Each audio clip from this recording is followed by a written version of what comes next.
10-aastane. Väga ilus naisterahvas, eriti ratastooliga. Okei.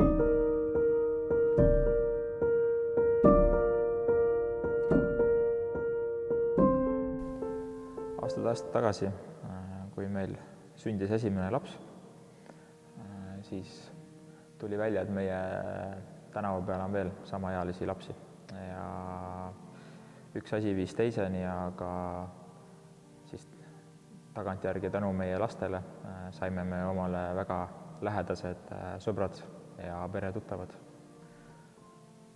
Mingi hetk kahjuks siis Anliga läks olukord päris dramaatiliseks, see oli tänaseks siis 2 aastat tagasi ja see on olnud üks uskumatult raske, keeruline periood, aga samas teistpidi väga inspireeriv, kuidas selline olukord ja selline aeg suuta pöörata väga positiivseks.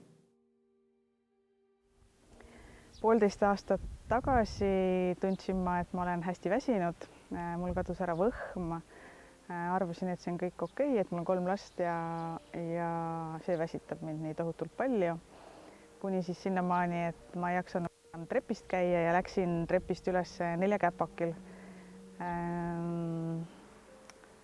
Siis ma palusin enda abikaasal end viia EMO-sse, kuhu ma jäin sisse, sest EKG oli hästi paha. Enam tagasi välja mind ei lubatudki, sest tuli välja, et mul on südamelihase põletik, mis siis ei allunud ravile, läks ainult hullemaks. Tavaliselt on südamelihase põletik ise paranev haigus, aga minul siis see absoluutselt ei edenenud kuskile poole. Sellistel hetkedel muidugi see inimese enda usk on kõige olulisem, aga selleks, et inimene usuks iseendasse ja ta suudaks olla positiivne, on vaja inimesi tema ümber, kes süstivad talle seda positiivsust ja seda jõudu, et sellisel hetkel võidelda. Loomulikult oli väga palju tagasilööke ja oli väga palju ärakukkumisi, aga ikkagi jätkuvalt tal olid need sõbrad, kes suutsid temaga olla, kes suhtlesid temaga, kes hoidsid temast seda jõudu ja seda oli suht uskumatu kõrvalt vaadata. Haiglas läks olukord ainult hullemaks. Mind pandi tuttu, ehk siis ma olin kunstlikus koomas ja mind ühendati ECMO masinaga, mis on siis kunstliku vereringe-masin, mis hoiab siis inimest elus ja lööb verd ringi südame eest. Ja selle ECMO masinaga ma siis elasin 2 kuud, kuniks leiti mulle doonororgan. Kui mind selle masinaga ühendati, siis nad eeldasid, et see masin aitab minu südant ja see hakkab paranema. Aga tegelikult siis nii ei läinud. Ja tuli siis arstidel võtta ühendus Soome arstidega ja kokku leppida erakorraline südame siirdamine. See, kui ma sain teada, et mind ootab ees siirdamine, siis see tundus tegelikult esialgu täiesti mõistuse vastane, et midagi sellist üldse saab juhtuda või et see üldse minuga juhtub. Ma arvan, et päris alguses kuidagi mul ei jõudnudki pärale, et see saabki nii olema. Kui ma olin selle doonororgani saanud, siis väga vastakad tunded olid. Ma ei tahtnud selle peale mõelda, et minu sees tuksub teise inimese süda, see oli kuidagi õõvastav mu jaoks. Emotsioonid käisid seinast seina, et ühest küljest olin ma hästi tänulik, teisest küljest tundus süda midagi nii isiklikku, et kuidas ma olen sellest enda südamest nüüd ilma. Ja mul oli ka see tunne, et keegi on justkui pidanud minu pärast oma elu jätma, aga tegelikult ma olen muidugi loomulikult hästi tänulik, et mulle selline võimalus anti. See kogemus oli füüsiliselt väga raske ja loomulikult ka vaimselt raske mulle kui ka minu lähedastele ja sõpradele. Hästi oluline on, et ümber oleks sellel hetkel kallid inimesed ja head sõbrad. Selles olukorras üks kõige keerulisemaid punkte vast oli see, et Anlil oli värskelt sündinud 3. laps, mis tähendas, et 3 last kodus vajasid kasvatust, nad pidid oma eluga edasi minema, tuli koolis käia, tuli ikkagi normaalset elu elada. Ja loomulikult see oli väga keeruline tema abikaasale, kes pidi muretsema oma kalli naise pärast, aga samas pidi üritama hoida koduse elu nii palju tavalise ja normaalsena, kui see sel hetkel vähegi võimalik oli. Loomulikult meie oma perega üritasime nii palju kaasa aidata, kui see vähegi võimalik oli ja see ongi see koht, kus tugivõrgustik on ülimalt oluline, aga samas seda oli ka näha sellest hetkest või sellest olukorrast, et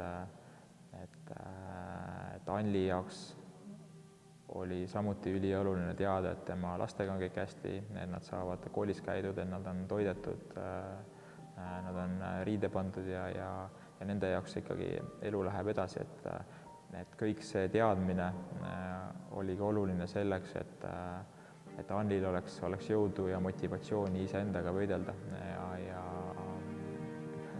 ilmselgelt tal oli seda.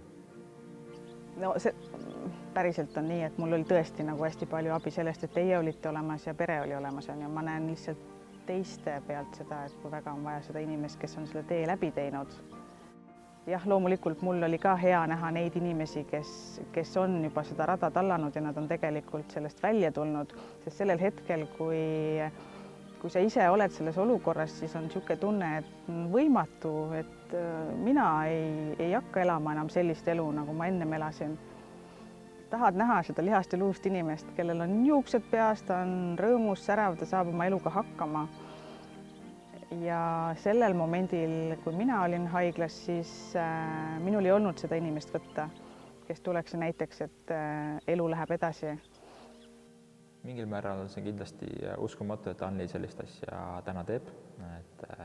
Eks tal omalgi veel on natukene töö pooleli, et sellest täielikult välja tulla, mis ta siin paari aastaga on pidanud läbi tegema, aga samas ütleme nii, et kes muu suudab nõu ja abi anda inimestele sellises olukorras nagu Anli, et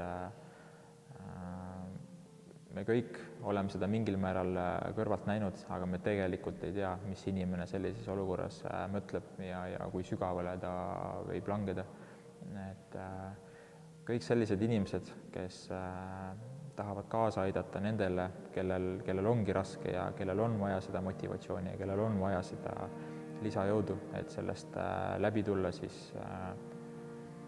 ma arvan, et ei ole ühtegi paremat moodust, kui Anli täna teeb ja tahab aidata, et need inimesed kindlasti vajavad seda informatsiooni esiteks üldse, mis on ja mis on tulemus ja milleks peab valmis olema ja teadlikkus kindlasti aitab kaasa ja Anlil on täna seda huvi ja tahet seda kõiki teistele inimestele edasi anda ja neid inimesi aidata, et loomulikult sellist asja peab toetama.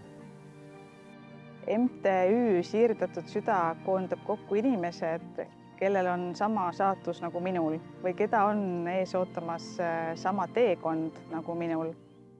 Me pakume neile tuge ja toetust just nimelt sellepärast, et näidata, et elu pärast siirdamist ja enne siirdamist on ka võimalik. Et sellest tulevad kõik tervelt välja. Ja mina siis liitusin ka nendega ja õppisin kogemusnõustajaks, et omalt poolt pakkuda siis nendele inimestele tuge ja kindlustunnet. Meditsiinilise poole pealt loomulikult aitavad praegu arstid, aga täiesti puudu on selline siis tugivõrgustik või toetajate grupp ja meie siis tegelemegi sellega, et olla need toetajad, sest meditsiinilise poole pealt või siis, kuidas ma ütlen, haigla poole pealt sellist abi ei osutata. Et igaüks peab vaatama ise, kuidas ta hakkama saab. Praegu on niimoodi, et keegi üldse minu juurde jõuaks, peaks ta leidma üles selle lehekülje siirdatudsüda.ee. Kogemusnõustamine näeb välja niimoodi, et inimene leiab sealt minu kontaktid ja kirjutab sinna meiliaadressile ja kui tal on soovi, siis me vestleme omavahel. Ma küsin ta käest, et kui palju ta tahab ise rääkida, kui palju ta tahab küsida ja kui palju ta tahab minu loost teada. Tavaliselt enda loo rääkimine aitab palju. Selleks, et meie saaksime teisi aidata, on meil väga vaja, et ka meid aidatakse. Kõik head inimesed on oodatud külastama meie kodulehte www.siirdatudsüda.ee, kus leiate meie kontaktid ja rekvisiidid, et teha sinna omalt poolt väike sümboolne annetus.